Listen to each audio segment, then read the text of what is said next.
Good morning, TCTC. I'm your host, Blake Stout, and this is TCTC time. Today I'm here with Mrs. Totoro and Mr. Gibson to talk about the U.S. Census. Good morning. Good morning, Blake. Yes. Good morning. So Mr. Gibson and I are here this morning to talk about the Census 2020, me being the least qualified person in the building to do so, and Mr. Gibson being a government teacher, which makes him very qualified to do so.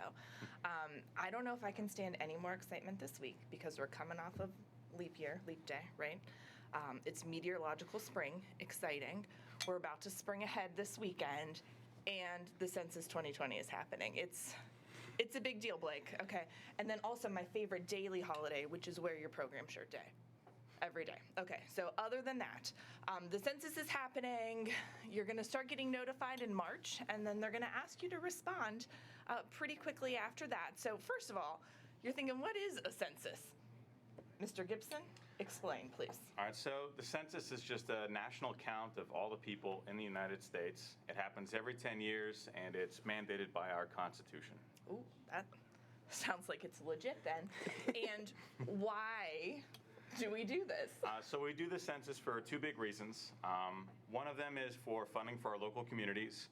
The census count is used to distribute over $800 billion worth of infrastructure funding, health services, and funding for schools. The second big reason is the count's important for determining the number of congressmen, congresswomen in our state per the decade. So, yeah. Okay, so you're telling me it's a big deal and it is important. It's important. Okay, and we should participate. Yes. So, like I mentioned before, you should be getting notified in the mail. I think it's, March 12th through the end of March, and then Census Day is April 1st. So kind of think of that like your deadline. And deadlines sometimes are flexible, but April 1st is the day where you're going to count. You're going to fill out one of these per household, so chances are likely that you won't be the one doing it. It may be a parent or a guardian, but encourage them to do so. You're counting all the people in your house. So if you have a baby sister who was born on March 27th, count her. She's good. Somebody born April 4th? No, not happening. If you have somebody living with you for an extended period of time, even if, they're not there for the last 15 years, that's okay. Count them. Count, participate. You can give them your information via mail. You can fill it out online, or you can do it on the phone. Last thing we want to tell you, because I remember this from the last one, people walk around neighborhoods, okay? Eventually, they're census workers, and I know we've been trained stranger danger, which is important, but if somebody knocks on your door, you can ask to see that they are a census worker, check their ID, they're going to have on some census stuff, okay, that kind of thing. So it is kind of exciting, and it only happens every 10 years, so yeah. Make sure you participate. What a time to be alive. Yes, it's thrilling, Blake. Okay, we're done. Census. Okay, well, that's what Census Day is. I just want to say thank you so much for talking about it and giving a little info about it and all that to the students and to me, because I never knew what it was. Great.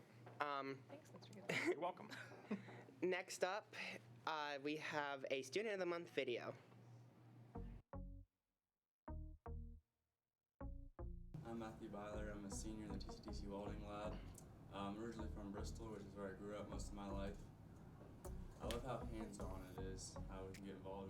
We're all kind of competitive, and then how we each can go our own way. It's like some of us are going the fabrication way, some of us are going to pipeline. We can all do our own thing and yet be competitive at it. Matthew Byler is a student in my college prep math class, and he just stood out to me as an excellent student, and that's why I nominated him. I am involved in 4-H. I am secretary of my dairy feeder club, which is where I show dairy feeders at the fair. I work at Bloomfield Livestock Auction, which is where I'm in charge of tagging, penning, and weighing all the cows, pigs, goats, anything that comes through there. And then I do that on Mondays and Saturdays. We have horse sales. I work the horse sales there. Matt has all the traits that a student of the month should have. He's an incredibly hard worker. He has a great attitude, never complains. He works great with other students. He's respectful, polite, just an overall great kid. At open house a few weeks ago, another teacher had asked who he was. He was standing with a group of welders, and she asked if I knew who he was, and I said, yeah, he was one of my students.